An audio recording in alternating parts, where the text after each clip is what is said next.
गुणीराम एक गरीब अपाहिज कुम्हार था। किसी हादसे में उसका एक पैर कट गया था। उसकी 1.5 साल की एक छोटी सी बच्ची थी। उसकी पत्नी का नाम राधा था। गुणीराम भगवान गणेश जी का बहुत बड़ा भक्त था और बिना उनकी आराधना के पानी तक नहीं पीता था। पानी चढ़े फूल चढ़े और चढ़े मेवा, लडवन का भोग लगे संत करे सेवा।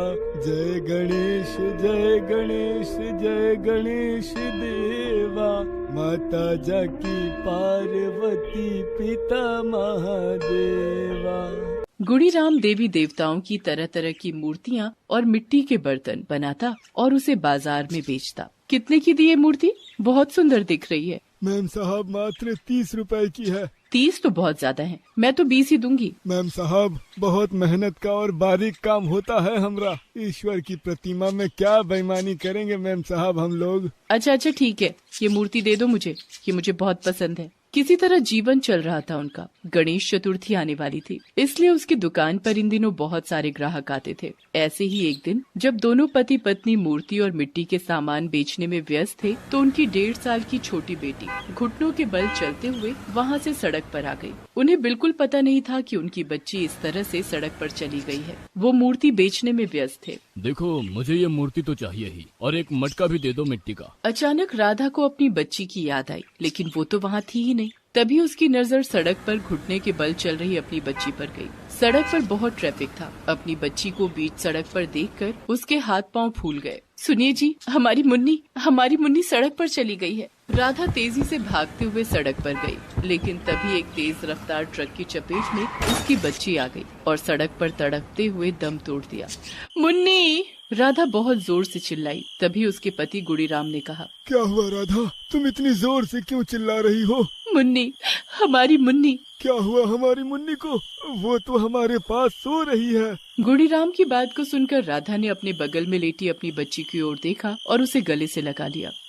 वो सब एक सपना था। हे गणेश जी, ऐसा सपना क्यों? राधा बहुत चिंतित हो गई और सपने वाली बात उसने गुणीराम को बताई। अरे क्यों चिंता करती है? गणेश जी है ना हमारे साथ, हमारा कुछ बुरा नहीं होगा। पर मुझे बहुत डर लग रहा है जी। जब भगवान गणेश हमारे साथ है तो फिर क्यों डरना? अरे उन्हीं के आशीर्वाद से हमारी मुन्नी आई है, पता है ना, तो वही रखवाली करेंगे उसकी।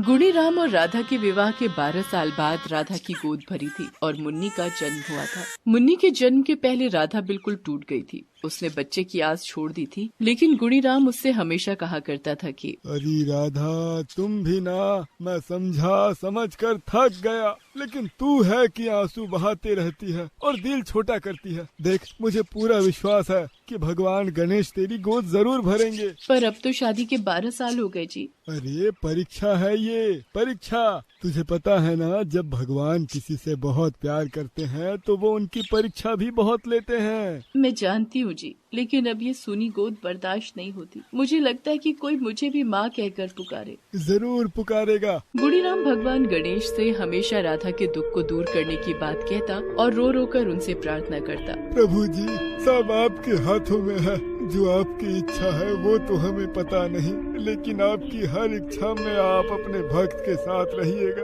प्रभु जी अपने भक्त के साथ रहिएगा। गुणीराम का अपने प्रभु पर विश्वास रंग लाया और एक दिन जब दोनों बाजार जाने के लिए निकल ही रहे थे, तभी राधा को चक्कर आया और उल्टियाँ शुरू हो गयी। अरे क्या हो गया राधा, तबीयत तो ठीक है ना तुम्हारी? पता नहीं जी, कुछ ठीक नहीं लग रहा है। मेरा सिर चकरा रहा है। अच्छा तू आराम कर, आज हम बाजार नहीं जाएंगे। वे दोनों उस दिन बाजार नहीं गए, लेकिन राधा की तबीयत में कोई सुधार नहीं हुआ। गुणीराम अपनी पत्नी को अस्पताल लेकर गया और अस्पताल में उसे और राधा को वो खुशखबरी मिली जिसने उन दोनों के चेहरे पर लंबी सी मुस्कान ला दी। सुन रहे हैं ना जी, मैं माँ बनने वाली हूँ। माँ, मैंने कहा था ना राधा, एक दिन तेरी कोख जरूर हरी होगी। मेरे गणेश जी के लिए कोई भी कार्य कठिन नहीं है। 9 महीने बाद राधा की कोख से एक बच्ची का जन्म हुआ। दोनों उसे बहुत प्यार करते। प्यार क्या, दोनों की जान बसती थी उसमें। मुन्नी, तू जानती है गणेश जी ने तुझे हमारे घर भेजा है। गणेश जी बहुत अच्छे हैं, लंबी सूंड है उनकी, बड़े बड़े कान हैं, मोदक खाते हैं वो और चूहे की सवारी करते हैं। अरे इसे क्या समझ में आएगा ये सब, ये तो अभी बहुत छोटी है। अरे समझ नहीं आएगा लेकिन सुन तो सकती है। मेरे विनायक का नाम, मेरे गणेश का नाम। दोनों बहुत खुश थे। समय बीत रहा था। मुन्नी अब 1.5 साल की हो गई थी और इसी बीच राधा ने वो बुरा सपना देख लिया था जिसे वो चाहकर भी भुला नहीं पा रही थी। एक दिन की बात है, राधा रसोई में काम कर रही थी और गुणीराम हमेशा की तरह बैसाखी के सहारे खड़े होकर मिट्टी को पैरों से गूंद रहा था और आंखें बंद करके ध्यान मग्न होकर गणेश जी का नाम ले रहा था। ओम गण गणपते नमः, ओम गण गणपते नमः। उसकी छोटी सी मुन्नी जो वहीं खेल रही थी, रसोई से निकलकर घुटनों के बल चलते हुए बाहर निकल आई। गुणीराम आंखें बंद करके गणेश जी का ध्यान और काम दोनों कर रहा था। छोटी सी मुन्नी चलते हुए उसके पास आई और मिट्टी पर चढ़ गई। गुणीराम अब भी अपने ईश्वर के भजन में खोया हुआ था और उसे पता ही नहीं चला कि उसकी बच्ची उसके पैरों और बैसाखी के नीचे आकर रौंदी जा रही है। वो तो बस अपने गणेश जी की भक्ति में डूबा था। ओम गण गणपते नमः, ओम गण गणपते नमः। उसके पैरों के नीचे आकर उसकी बच्ची लहूलुहान हो गई थी। पूरी मिट्टी खून से सन गई थी। उधर राधा ने जब रसोई में देखा कि उसकी मुन्नी वहाँ नहीं है तो उसके माथे पर चिंता की लकीर आ गई। अरे मुन्नी कहाँ गई? वो भागी भागी बाहर आई और बाहर का वो मंजर देखकर उसका कलेजा फट गया और वो जोर जोर से दहाड़ी मारकर रोने लगी। हे भगवान, ये क्या हो गया? सब खत्म हो गया। ये क्या कर दिया जी आपने, ये क्या कर दिया? अपनी बच्ची को मार दिया आपने, अपनी बच्ची को। राधा के रोने की आवाज से गुणीराम ने अपनी आंखें खोली और खून से लथपथ अपने पैरों की ओर देखा तो उसके ऊपर भी बिजली गिर गई। हे गणपति, ये क्या हो गया? क्या हो गया मुझसे? मैं तो हत्यारा हो गया, अपनी बच्ची को मार दिया मैंने। हे भगवान, ये क्या हो गया? आप अपने गणेश जी के भजन में लगे रहे और हमारी बच्ची यमराज के पास चली गई। राधा यमराज के पास गई है तो वापस भी आएगी। मेरे गणेश जी उसे वापस लाएंगे, वो मेरी बच्ची को वापस लाएंगे। ये आप क्या कह रहे हैं? भला मृत लोग कहाँ आते हैं वापस? आते हैं, जरूर आते हैं। मेरे गणेश जी लेकर आएंगे मेरी मुन्नी को। हाँ। उसके बाद गुणीराम और उसकी पत्नी दोनों भगवान गणेश की मूर्ति के आगे हाथ जोड़कर बैठ गए और रो रो कर उनसे प्रार्थना करने लगे। प्रभु, मैं नहीं जानता कि मैं आपका कैसा भक्त हूँ, लेकिन सच कहूँ प्रभु, तो मेरे दिल में हर समय आप धड़कते हैं। आपकी मूर्ति मेरी आँखों के आगे रहती है, लेकिन इसके बावजूद मेरे साथ ये अनिष्ट क्यों? प्रभु, मेरी मुन्नी को वापस ले आइए, या नहीं तो हम दोनों की जान ले लीजिए। ये कहकर दोनों ने अपना सिर समेत आधा धड़ उस गीली मिट्टी में दबा लिया। उन दोनों की सांसें टूट रही थी, लेकिन फिर भी वो गणेश जी को पुकार रहे थे। आखिरकार प्रभु को अपने भक्त की पुकार सुनकर आना पड़ा। गुणीराम, पुत्र गुणीराम, आंखें खोलो पुत्र, आंखें खोलो। अपना शरीर इस मिट्टी से बाहर निकालो। प्रभु, मेरे प्रभु, आप आ गए प्रभु। सच्चे भक्त की पुकार पर भगवान को आना ही होता है गुणीराम। तुम मेरे सच्चे भक्त हो। प्रभु, फिर मेरे साथ ये अनिष्ट क्यों? प्रभु, क्यों? सारे अनिष्ट खत्म हो गए, सारी परीक्षा समाप्त हो गई। वो देखो वहाँ तुम्हारी बच्ची। गुणीराम और राधा ने देखा कि उसकी बच्ची सही सलामत है और वहीं पास ही खेल रही है। राधा, देखा राधा, देखा, मेरे गणेश जी ने सब ठीक कर दिया। हमारी मुन्नी वापस आ गई। भगवान गणेश की जय हो। भगवान गणेश की जय हो। उन दोनों की झोली में फिर से खुशियाँ भरकर भगवान गणेश जी अंतर्धान हो गए। 1 रुपया दे दो, भगवान के नाम पर 1 रुपया दे दो।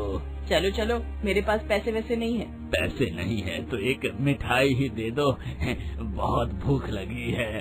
आ मिठाई दे दो। फ्री की है क्या मिठाई? दूध, घी, चीनी, कितना कुछ लगता है इसमें? और तुम चाहते हो मैं मुफ्त में इसे दे दूं? चलो भागो यहाँ से। सुमित्रा के इस व्यवहार से उसके पति जयशंकर और बेटा दिव्यांशु भी परेशान रहते। वो अपनी माँ को कई बार समझाते भी, लेकिन वो तो अपनी जिद पर अड़ी रहती। देखो देखो, मैंने बहुत मेहनत से ये दुकान खड़ी की है, मुझे मुफ्त में कोई भी सामान लुटाने का शौक नहीं है। अरे माँ, लुटाने कहाँ कह रहे हैं हम, लेकिन कोई जरूरतमंद आ जाए उसे हम 1 रुपए या मिठाई दे देंगे तो उससे हमारा क्या घट जाएगा। देखो बेटा, बूंद बूंद से घड़ा भरता है। इसी तरह 1 रुपए और 1 मिठाई मैं हर दिन देती रही तो कुछ दिन बाद मैं भी हाथों में कटोरा लिए लोगों के दरवाजों पर ये कहती फिरूंगी, भगवान के नाम पर दे दे बाबा, ईश्वर के नाम पर दे दे बाबा। सुमित्रा ने अपनी दुकान पर गणेश जी की बड़ी सी मूर्ति लगा रखी थी। वो गणेश जी की पूजा भी बहुत करती। उसे पूरा विश्वास था कि उसकी दुकान जो चलती है उसके पीछे गणेश जी की ही कृपा है, लेकिन इसके बावजूद भी वो गणेश जी के आगे बहुत ही कंजूसी से भोग लगाती। मिठाई का बहुत ही छोटा सा टुकड़ा उनके आगे रखती। कभी कभी तो एक ही टुकड़े का भोग कई दिन लगाती। हे भगवान गणेश जी, अपनी कृपा दृष्टि मुझ पर और मेरी दुकान पर हमेशा बनाए रखिएगा। ग्राहकों की कभी कमी नहीं होने दीजिएगा और गले में नोटों की गड्डी हमेशा भरी रहे, इस बात का ध्यान रखिएगा। अब गणेश जी तो भाव के भूखे हैं। वो उसकी भक्ति से प्रसन्न रहते, लेकिन उसकी कंजूसी की आदत गणेश जी को पसंद नहीं थी, क्योंकि कंजूसी की आदत के कारण वो भले ही पैसे तो कमा रही थी, लेकिन पुण्य उसकी झोली में बिल्कुल नहीं था। संसार में मनुष्य का जन्म इसलिए होता है कि वो दूसरों की सेवा करे, दूसरों का ध्यान रखे।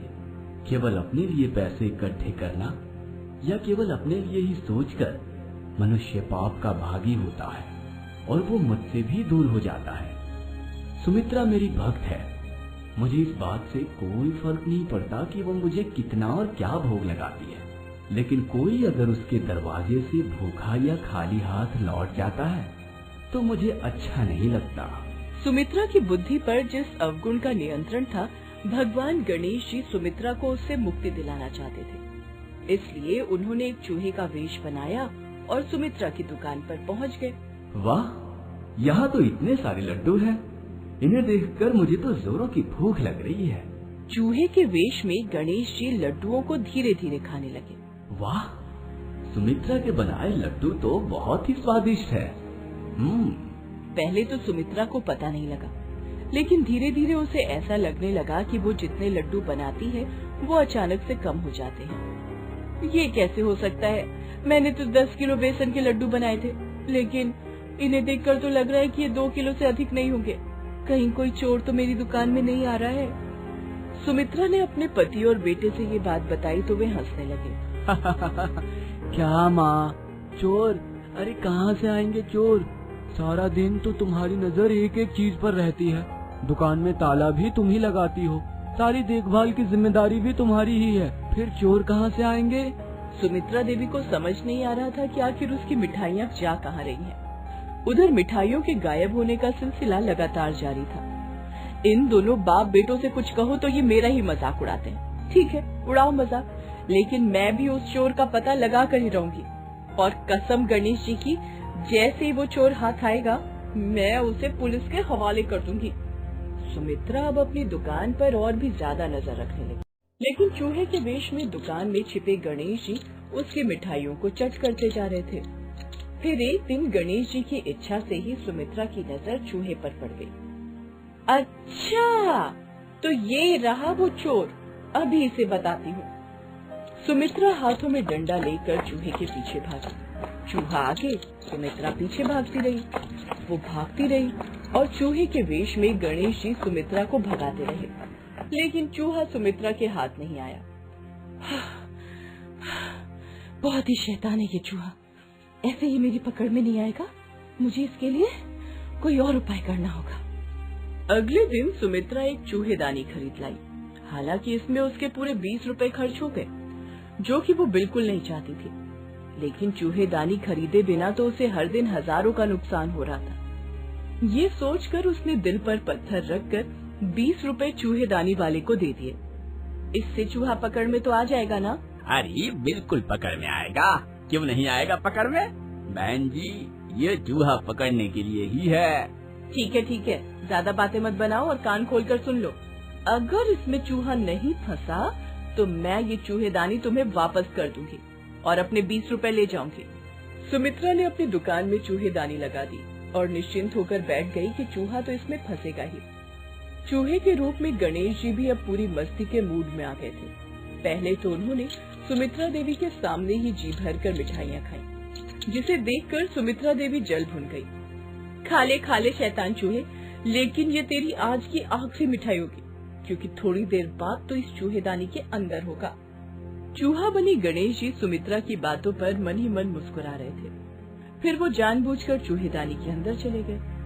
जैसे ही वो चूहेदानी के अंदर गए, उसका दरवाजा बंद हो गया। सुमित्रा ये देखकर बहुत खुश हुई। वाह, मजा आ गया। बहुत तंग किया है इस चूहे ने। अब मैं इसे खुद जाकर जंगल में छोड़ आऊंगी और फिर उस चूहेदानी को उस दुकानदार को लौटा दूंगी और बोलूंगी कि इससे चूहा पकड़ में नहीं आ रहा है। मेरे पैसे भी बच जाएंगे और काम भी हो जाएगा। सुमित्रा ने वैसा ही किया, चूहे को जंगल में छोड़ आई। लेकिन दोपहर में फिर से उसे वो चूहा उसी चूहेदानी में दिखा। हैं? ये चूहा फिर से कहाँ से आ गया चूहेदानी में? दुकान पर उस समय काफी भीड़ थी, इसलिए सुमित्रा ने सोचा कि इस चूहे से वो बाद में निपटेगी। लेकिन अचानक उसने देखा कि वो चूहा चूहेदानी तोड़कर बाहर निकल आया है और मिठाइयाँ खा रहा है। बड़ा ही बदमाश चूहा है ये, इसने तो चूहेदानी भी तोड़ दी। सुमित्रा को बहुत गुस्सा आया। उसने मिठाइयों के ढेर से एक बड़ा सा लड्डू उठाया, चूहे को खींच कर मारा, लेकिन वो लड्डू चूहे को ना लगकर एक ग्राहक के मुंह पर जा लगी। अरे ये क्या कर रही है बहन जी आप? हाँ, मुझे लड्डू से क्यों मार रही है? ये क्या तरीका है?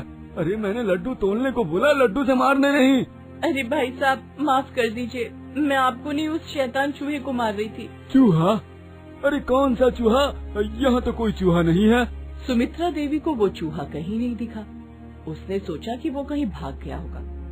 उसके बाद तो ये सिलसिला हर दिन सुमित्रा के साथ होने लगा। कभी वो चूहा अचानक से उसके काउंटर पर आ जाता, तो कभी उसके गले में घुसकर नोटों को कुतर देगा, और जब वो उसे मारने की कोशिश करती तो या तो वो कहीं गायब हो जाता या सुमित्रा के हाथ से किसी ग्राहक को चोट लग जाती। अरे अजीब मिठाई वाली हैं आप, कभी ग्राहक के ऊपर लड्डू फेंकती है, कभी कुछ और। लगता है आपको अपनी मिठाई का बहुत घमंड हो गया है। जाइए, मुझे नहीं लेना आपसे मिठाई। धीरे धीरे कर सुमित्रा की दुकान पर ग्राहकों की समस्या कम होने लगी, और एक समय ऐसा आया कि पूरे सप्ताह उसकी बोहनी नहीं हुई। उस दिन भी वो उदास सी अपनी दुकान पर बैठी हुई थी। तभी फिर से उसे वो चूहा दिखाई दिया, लेकिन आज वो उस पर गुस्सा नहीं हुई, बल्कि उसके आगे हाथ जोड़ लिए। अरे मैंने क्या गलती की है? क्यों तुम मेरे पीछे पड़े हो? मेरी दुकानदारी तुम्हारे चक्कर में ठप हो गई। कल तक यहाँ भीड़ लगी होती थी, लेकिन आज सन्नाटा है। ये कहकर सुमित्रा उस चूहे के आगे गिड़गिड़ाने लगी। तभी चूहे के वेश में गणेश जी अपने असली रूप में आ गए। गणेश जी को अपने सामने देखकर सुमित्रा की आंखें फटी की फटी रह गई। भगवान आप? सुमित्रा, जब अपनी दुकान नहीं चल रही है तो तुम्हें दुख हो रहा है ना? तुमने भी तो कई बार अपनी कंजूसी के कारण जरूरतमंदों को अपनी दुकान से लौटाया है, भूखे को डांट कर भगाया है। सोचो उन्हें कैसा लगता होगा। भगवान, मुझे माफ कर दीजिए, मुझसे भूल हो गई। मैंने सच में अपनी कंजूसी के कारण बहुतों को दुख पहुंचाया है।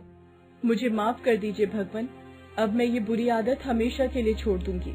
सुमित्रा, मैं कण कण में हूँ, इसलिए याद रखना, अगर कोई तुम्हारे दरवाजे से भूखा वापस लौट गया, इसका मतलब मैं भूखे लौट गया। नहीं भगवान, अब ऐसा कभी नहीं होगा। ये कहकर वो गणेश जी के चरणों में गिर पड़ी। भगवान गणेश ने उसे आशीर्वाद दिया और वहाँ से अंतर्धान हो गए। उस दिन के बाद सुमित्रा ने कंजूसी की आदत छोड़ दी और वो बिल्कुल बदल गई। उसकी दुकान फिर से पहले की तरह ही खूब चलने लगी।